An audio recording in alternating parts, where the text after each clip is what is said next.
It was May 13th, 2008, in Marshall, Minnesota.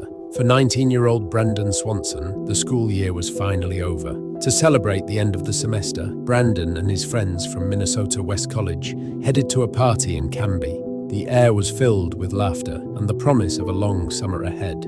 Brandon was seen having a few drinks, but he was far from drunk.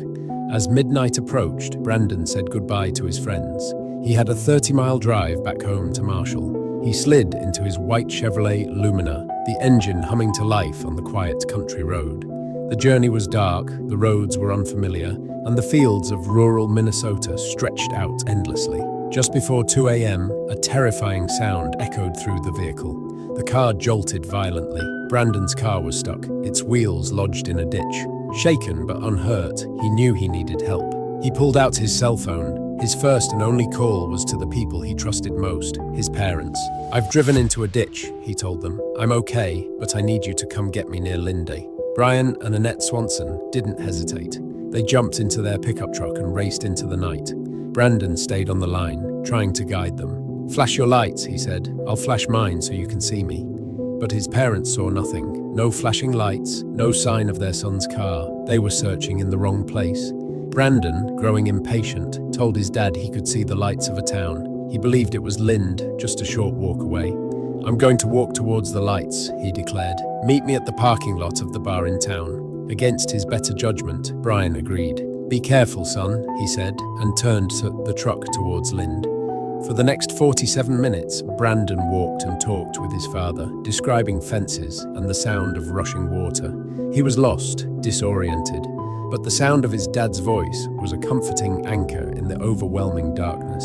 Then, at 2:30 a.m., Brandon suddenly stopped speaking. He let out a sharp, startled cry. "Oh, shit!" The line went silent. No crash, no struggle, just dead air. Brandon Swanson was never heard from again. Brian Swanson shouted his son's name into the dead phone. "Brandon! Brandon! Answer me!" He immediately called his wife, Annette. The line went dead, he told her, his voice tight with fear. "He's gone." They raced to the Lind Bar parking lot, hoping against hope to see Brandon waiting for them. It was empty. For over an hour, they drove the grid of country roads, their headlights slicing through the darkness, searching for any sign. As the sun began to rise, casting a grey light over the landscape, their hope began to fade. It was time to call the police. The Lincoln County Sheriff's Department launched a massive search operation centered on the area near Lind. Dozens of officers and volunteers fanned out across the fields and ditches, calling Brandon's name. But after hours of searching, they found nothing. No trace of Brandon and no sign of his white Lumina. The investigation hit a critical break when they checked cell phone tower data. The signal told a different story. Brandon's last phone call didn't come from near Lind. It was pinged off a tower near Porter in Yellow Medicine County. The search was in the wrong place. They had been looking 25 miles away from where Brandon actually was. Police immediately redirected all resources to the area near Porter. The landscape was crisscrossed with creeks and rivers. Later that day, a farmer reported a strange car in a ditch on his property. It was a white Chevrolet Lumina. It was Brandon's car. The keys were in the ignition, and his wallet and glasses were inside. But Brandon was gone. There was no sign of a struggle. The car was simply stranded, exactly as Brandon had described it to his parents. The discovery deepened the mystery. If he walked away from the car, where did he go, and why did he vanish so suddenly? Search teams with dogs concentrated on the area around the car, following the path Brandon described to his father. They noted the fences he climbed and heard the same rushing water from the Yellow Medicine River he had mentioned. But the terrain was treacherous, especially in the dark. Searchers found steep drop-offs and deep, cold water. The official search for Brandon Swanson would eventually become one of the largest in Minnesota's history. Despite weeks of searching, no body was ever found. The case grew cold, leaving only questions and theories. The official theory was that Brandon, disoriented in the dark, fell into the Yellow Medicine River and drowned. His sudden cry, "Oh shit," seemed to support this, a moment of startled realization before a fatal fall. But his parents disagreed. The river where he likely fell was not deep enough to sweep away a body without a trace. Furthermore, extensive sonar scans and drags of the riverbed found nothing, not a single piece of clothing or evidence. This led to a second theory: foul play. Did someone encounter Brandon that night on the lonely back roads? Was he followed from the party, or did he stumble upon something he wasn't supposed to see in the middle of the night? Investigators looked into every tip and potential suspect, but alibis were checked and no solid leads ever emerged. A more speculative theory suggested he was attacked by a wild animal, like a mountain lion. Those sightings were rare, but without any blood, clothing scraps, or any other physical evidence. This theory remained purely speculative. As years passed, the Swanson family was tormented by the lack of closure. They refused to give up on their son. They conducted their own private searches, following up on new tips and revisiting the area where he vanished. The case highlighted critical flaws in the system.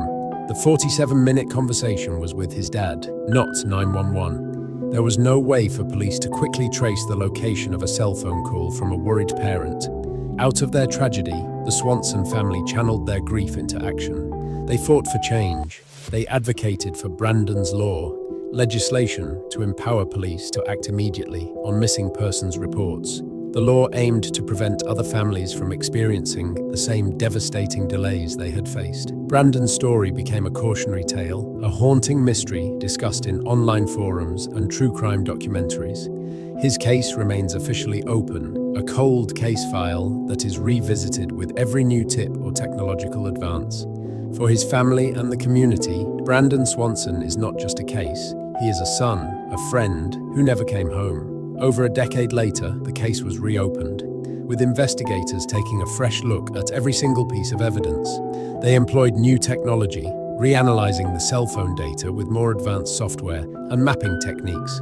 In 2022, a new search was launched near the town of Taunton, based on a specific tip from a private investigator. The search focused on an old, abandoned farm, a place that had never been properly examined in the initial investigation. For days, the world watched, hoping this would be the end of a 14-year mystery. The Swanson family waited in agonizing silence, but once again, the search yielded nothing. The well was empty, another dead end in a long line of disappointments. The constant cycle of hope and despair took a heavy toll on Brandon's parents, who aged with the weight of their loss. Online sleuths and podcasters continue to dissect the case, proposing new theories and analyzing the old ones. Some suggest he may have suffered a psychological break, wandering off in a confused state, lost to the elements. Others hold firm to the belief that someone, somewhere, knows what happened to Brandon Swanson that night. The landscape itself holds the secret. The vast, quiet fields of Minnesota conceal the truth within their silence. For the people of Marshall and Porter, Brandon's disappearance changed everything. The night no longer felt safe. His story is a stark reminder of how quickly a normal life can be shattered by a single, unforeseen moment.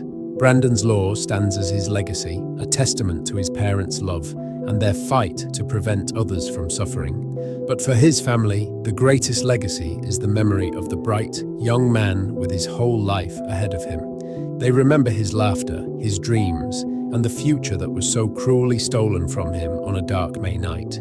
The case remains a profound mystery, one of America's most puzzling and heartbreaking disappearances. There is no grave to visit, no closure to be found, only an endless search for answers that may never come.